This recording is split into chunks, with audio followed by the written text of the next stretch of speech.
In this video, we will introduce you two tracking modes of the EinScan Trak scanner.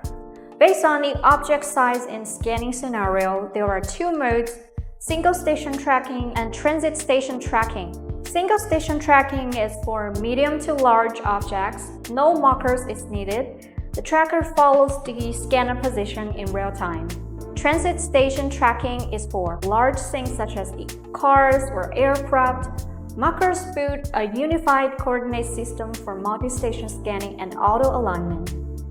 Next, we will demonstrate the full workflow for each mode.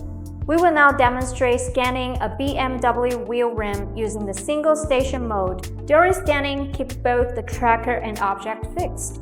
Before scanning, keep the area clean and avoid direct sunlight or strong light. Place the object within the tracker's view about 2 meters away and keep the path between the tracker and scanner clear. After launching the software, check the device status in the upper left corner to confirm the device is connected.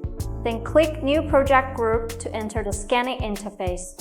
In Scan Settings, select Track Mode, then choose Scan Point Cloud.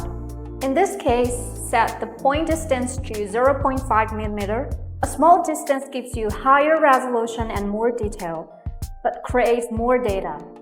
For most applications, 0.5 mm is recommended for a good balance of efficiency and data quality. Press the Rail button on the scanner handle to start previewing and scanning. During preview, check in the 3D viewer to make sure the scanner is within the tracker's view. Local enlarged view magnifies the active scanning area and is useful when scanning holes or small local details. View lock keeps the displayed scan view fixed so that it does not move with the scanner. These two functions can be enabled directly in the software when needed. They can also be enabled by long pressing the upper and lower multifunction buttons on the left side of the scanner. Long press the upper button to toggle local enlarged view, and long press the lower button to toggle view lock, and avoid blocking the tracking markers on the ball frame. Keep the scanner about 30 cm from the object. Green laser lines means the distance is correct, blue means too far, and red means too close. Keep most lines green while scanning. Adjust the exposure setting based on your object. The laser lines in the software should appear complete and continuous. For detailed areas, press and hold the middle handle button to switch to parallel line mode. For deep holes for narrow areas, press and hold the middle button again to switch to single line mode. Local resolution can be auto-enabled in parallel line mode.